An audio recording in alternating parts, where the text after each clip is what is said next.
골고루 담았습니다. 당신만을 위한 하루 시사 김성환의 시사야.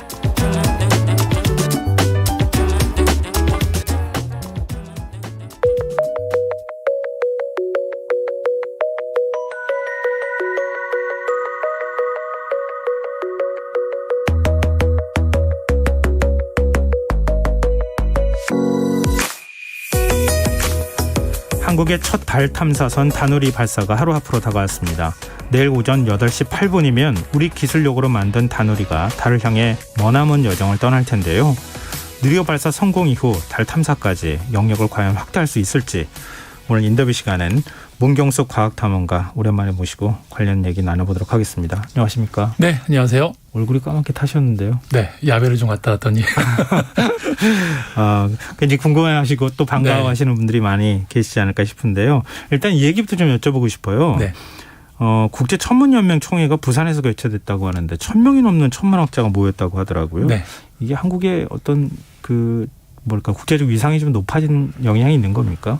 네. 제가 어제 이제 갔다 왔는데요. 네. 사실 이 국제 천문연맹 총회가 3년마다 대륙을 돌면서 개최를 하게 되는데, 네.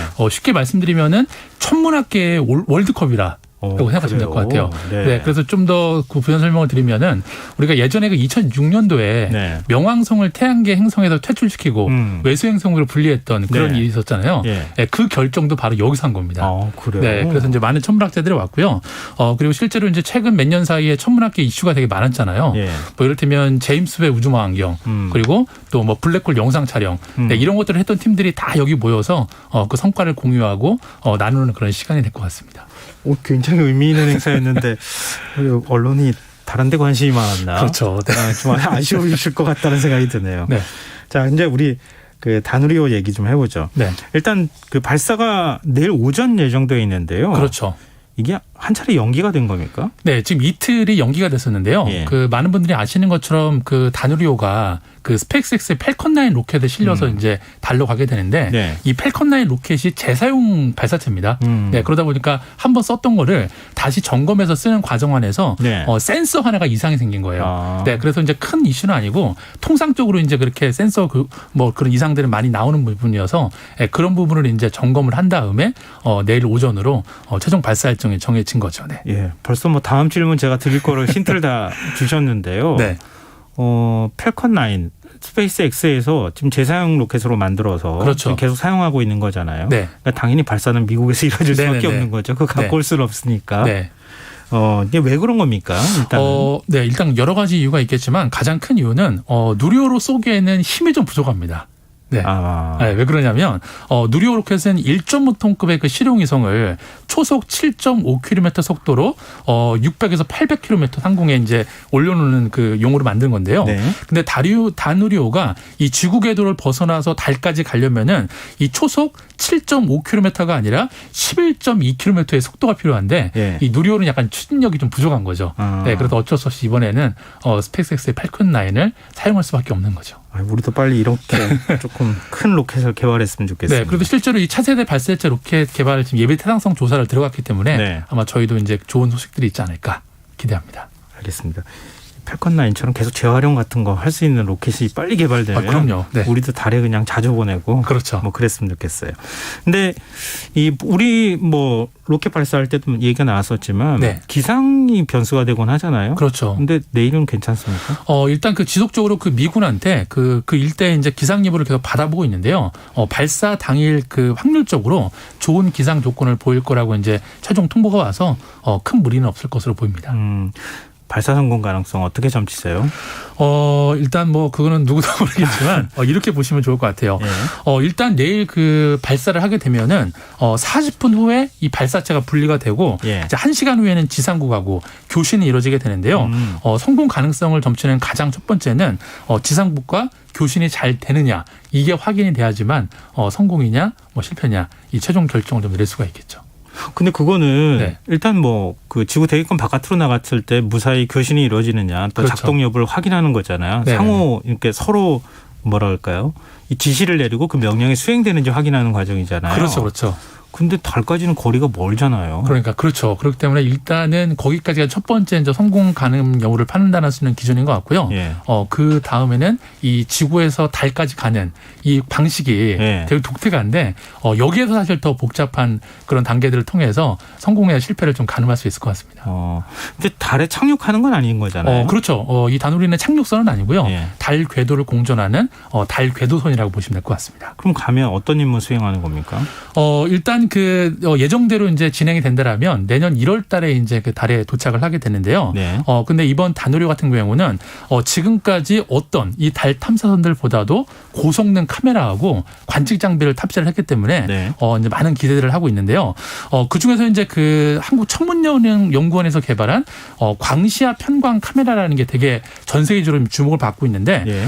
보통 이제 태양빛이 달에 반사가 되면은 예. 그 빛이 이제 튀어오르겠죠. 예. 네, 근데 이 광시야 카메라 같은 경우에는 굳이 이 반사되는 빛을 분석을 해갖고 달 표면에 내리지 않아도 이 우주 상공에서 달의 정확한 지형들 그리고 이 지형 아래 어떤 암석이나 광물들이 그 매장이 되어 있는지 이런 것까지 분석을 할 수 있기 때문에 만약 성공대로 이 광시야 편광 카메라가 작동을 한다면 아마 21세기형 새로운 달 지도를 만들 수 있을 거라고 지금 전 세계가 많이 좀 기대를 하고 있죠. 그 우리가 개발한 거예요? 그렇죠, 맞습니다. 순수 100% 우리 국내 기술로. 그래요? 네.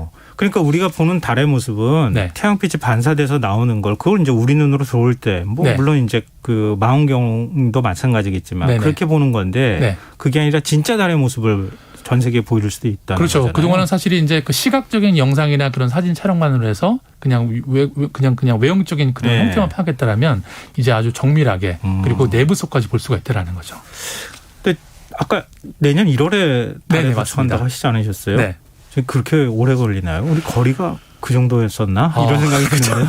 네, 아마 아폴로 그 계획을 생각하시는 분들은 그때는 뭐 일주일도 안 되는 시간에 달까지 갔는데 네. 왜 4개월이나 걸리냐라고 이제 많이 좀 궁금해하실 텐데요. 네. 이렇게 보시면 될 것 같아요. 우리가 기술력이 부족해서 이렇게 4개월이 걸리는 게 아니고요. 네. 역설적으로 우리 기술력이 뛰어나기 때문에 이렇게 오래 걸리는 겁니다. 그게 무슨 얘기예요? 이렇게 보시면 좋을 것 같은데 일단 그 만약에 달에 사람을 보낸다라면 빠른 시간 내에 가는 게 가장 효과적이겠죠. 예. 오랜 시간 체류하게 되면은 우주 방사선에 노출되기 때문에.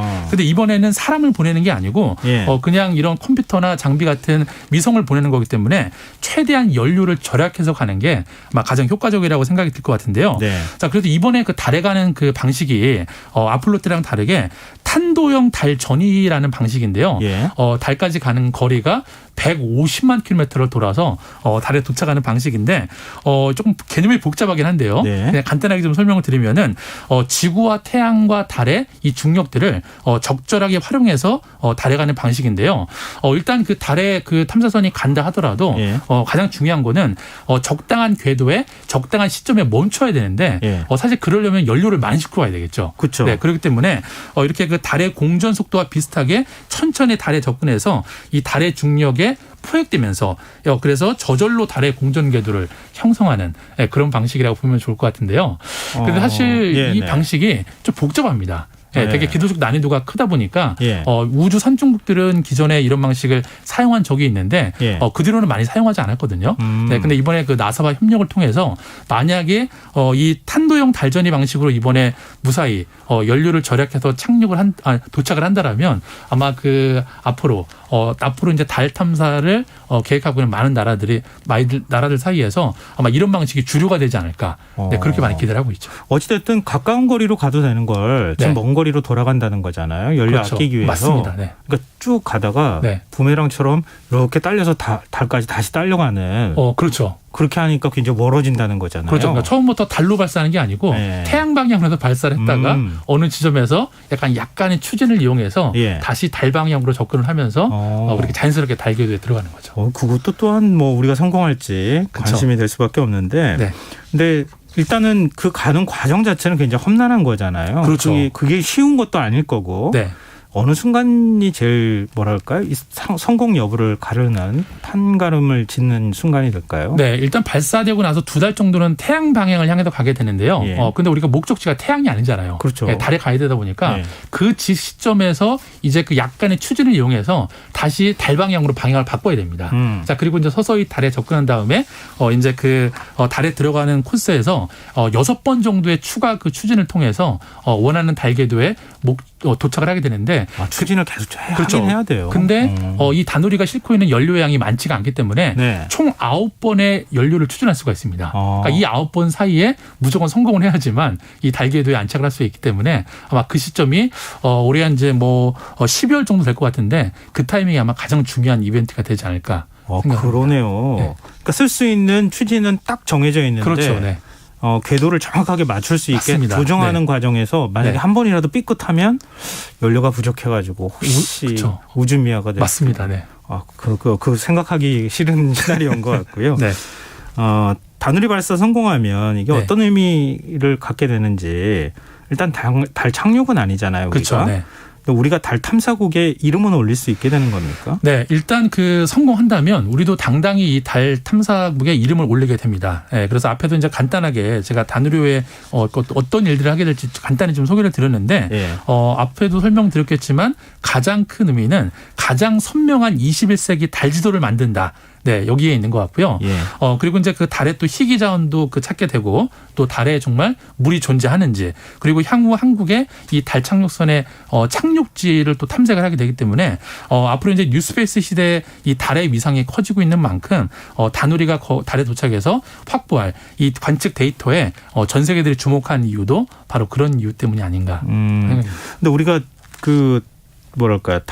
달까지는 못 가더라도 네. 어찌됐든 간에 자국 기술을 통해 가지고 위성을 그렇죠. 쏘아올릴 만한 로켓을 만든 거 세계 7번째라고 하잖아요. 그렇죠. 네. 그럼 달 탐사선 지금 착륙은 미국밖에 못했으니까 그렇죠. 그동안에 달에 이 탐사선 보낸 나라들이 많아요? 총 9개 정도 나라가 되는데요. 9개. 네, 그렇습니다. 네. 그러면은 웬만큼 우주강국은 한 번씩 다 가긴 간 거예요. 그렇죠. 맞습니다. 네. 근데 2000년대 들어서 달 탐사에 대한 선진국들 경쟁이 점점 심화하고 있는 상황이라고 알고 있는데요. 네. 달 탐사 왜 이렇게 다 원래 미국 보내고 난 다음 미소 이제 냉전 시대 때 그때 이후로는 조금 관심이 시들했던 것 같은데 다시 그렇죠. 요즘엔 신냉전이라고 얘기할 만큼 네. 탐사선 많이 보내는 것 같거든요. 네네. 어쨌든 그 달에 최초로 이제 인간이 간 이후에 거의 50년 넘게 달에 사람을 더 이상 보내지 않았잖아요. 예. 근데 사실 이렇게 달 탐사 경쟁이 좀 치열하게 된 거는 흔히 요즘에 저희가 이제 뉴스페이스라는 얘기를 많이 하고 있죠. 네. 그래서 이제는 달에 그냥 누가 먼저 갔다 오느냐가 아니고 달에서 거주하고 또 달에서 희귀 자원들을 이제 그 채굴을 해서 지구로 가져오는 이런 어떤 그 산업적인 측면에서 많이 두고 있다 보니까 그래서 이제 경쟁이 좀 치열해지는 것도 있고요. 그리고 또 한 가지는 이렇게 보시면 될 것 같아요. 결국 우리가 이제 지구에서 예. 이 탐사선을 쏘아 올리게 되려면은 연료가 많이 필요하죠. 예. 지구의 중력 때문에. 그렇죠. 네, 거의 연료의 80% 이상이 대기권을 벗어나는 데 쓰이게 되는데 만약에 달에서 우리가 로켓을 만들고 달에서 탐사선을 보낸다라면 훨씬 적은 연료를 가지고서 더 깊은 이런 심우주 탐사를 가능할 수 있기 때문에 앞으로 달이 화성뿐만 아니라 태양계 밖을 벗어나는 이런 심우주 탐사의 정거장 역할을 할 수 있다. 네, 이런 부분도 되게 중요한 포인트죠. 근데 지구에서 얻을 수 없는 자원을 네. 달에 가가지고 얻는다. 네. 헬륨3를 갖고 올 수 그렇죠. 있다. 네.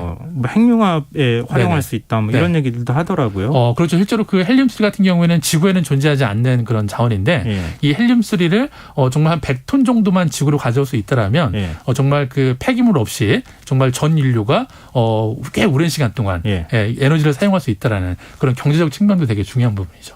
그럼 인류가 언제쯤 달에 가가지고 그런 거 갖고 올 수 있는 시대가 될 수 있을까요? 글쎄요. 그건 어쨌든 좀 많은 아직 나라들이 예측할 수는 없어요. 그렇죠. 예.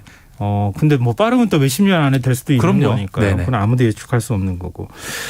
그동안에 다누리호를 만들기 위해서 네. 우리 연구진들이 굉장히 고생 많이 했을 것 같은데 이게 언제부터 개발하고 좀 한 겁니까? 네, 거의 이 다누리 같은 경우도 누리호랑 거의 시점이 비슷하다고 보시면 될 것 같아요. 네, 우리가 발사체도 개발도 시작을 했지만 이 다누리 같은 경우도 우리가 이제 늘 로켓 발사체를 만들면서 그 다음 스텝은 결국 달에 탐사를 가는 거잖아요. 네, 그렇죠. 네, 그러다 보니까 이제 달 탐사에 대한 꿈도 2009년 무렵에 시작이 됐는데요.